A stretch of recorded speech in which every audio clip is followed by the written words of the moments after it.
Okay, so just another few quick words. Say thank you again for coming, but a little reflection on the fact that AirSpace Gallery is 10 years old, and that's sort of a bit mental for an artist-led space.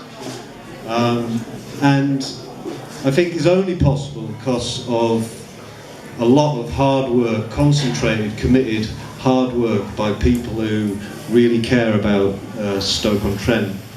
And 2006, there were no contemporary visual arts activity in Stoke-on-Trent. There wasn't an art gallery. And instead of letting that carry on, Dave Bethel and Andy Branscombe, two undergraduates at Staff's University, decided that, in their words, because they were too skint to go and see shows anywhere else, they thought they'd set a gallery up here, and 10 years later on it's still here. It's sort of amazing. So 2006, for anybody who doesn't know, AirSpace started in an old pottery factory on the outskirts of the city, with the help of a couple of councillors, I think. Is that right, Dave? Yeah, with Peter. Peter here? Oh, and Peter Murphy. With Peter Murphy there, and some profit about. And so a really shitty old pottery factory, which took them 3 months to clean to a point where the public could even go in. And then a series of exhibitions, the first Conjunction Festival in 2006. And then followed by Tide In, Tide Out, I think. And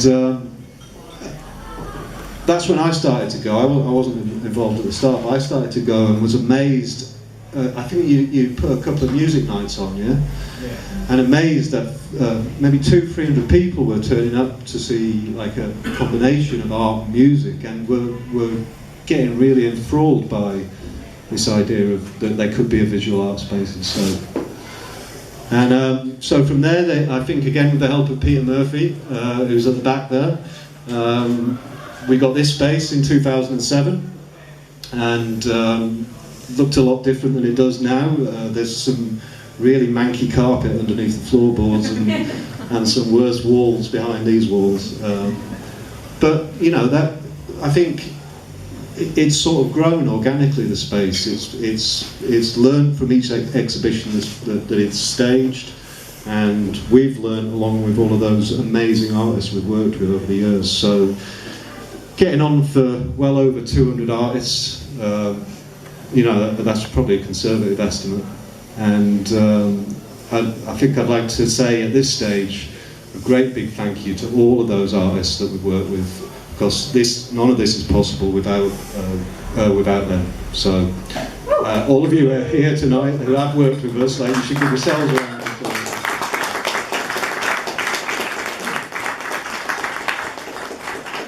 I think it's important to say that right from the start, we've endeavoured to pay those artists for their work, and that's not always been in cash, but largely, latterly, with the help of the Arts Council, we're in a position where we can make sure that nobody who does anything culturally for us does it for nothing, and I think that's really important.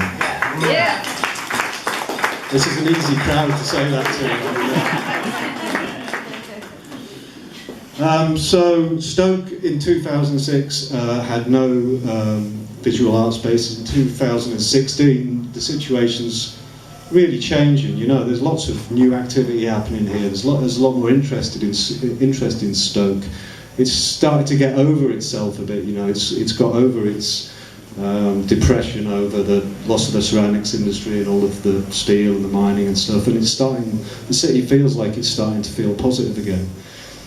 2006, no Nando's. 2016, 2 Nando's. Which is apparently what the kids want. So the next show here, Lee Clark is going to be showing here April the 22nd, and we're going to turn, he doesn't know this yet, but we're going to turn the inside into a Nando's franchise. Lee, you're doing the print for that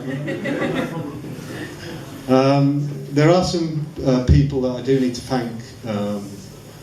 None of this would have been possible without people like Pete Corty and Peter Murphy-Burke right at the start for their, for helping us find the spaces and their continued support. Phil Rawle. Phil, where are you? Phil's third of the way back. Phil Rawle gets his own round of applause.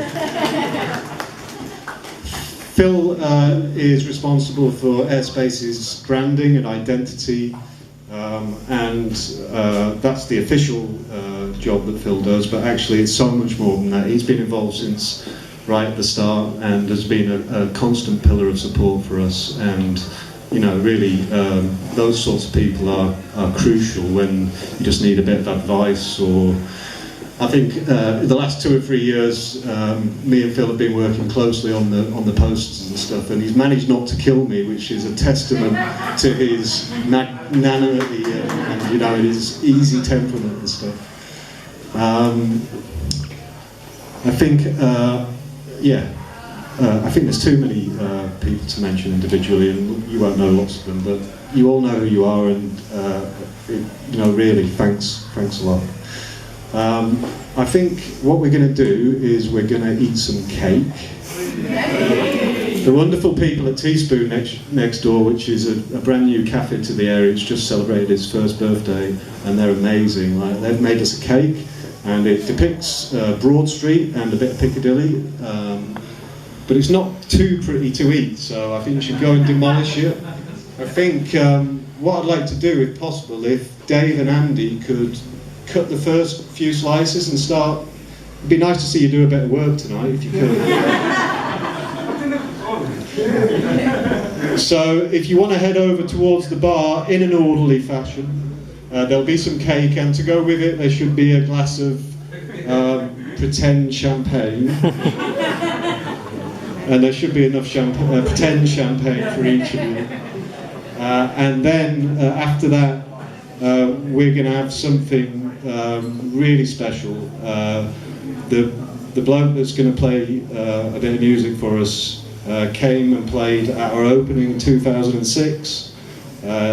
Really great artist, came to a brand new artist-led space with his band and put on an amazing performance. 10 years later on, he's come back to an artist-led space, which I think shows an amazing level of support and decency and all of that sort of stuff. And seriously, I heard the sound check and you're in for a treat. But that'll be after cake and champagne. So thanks everybody.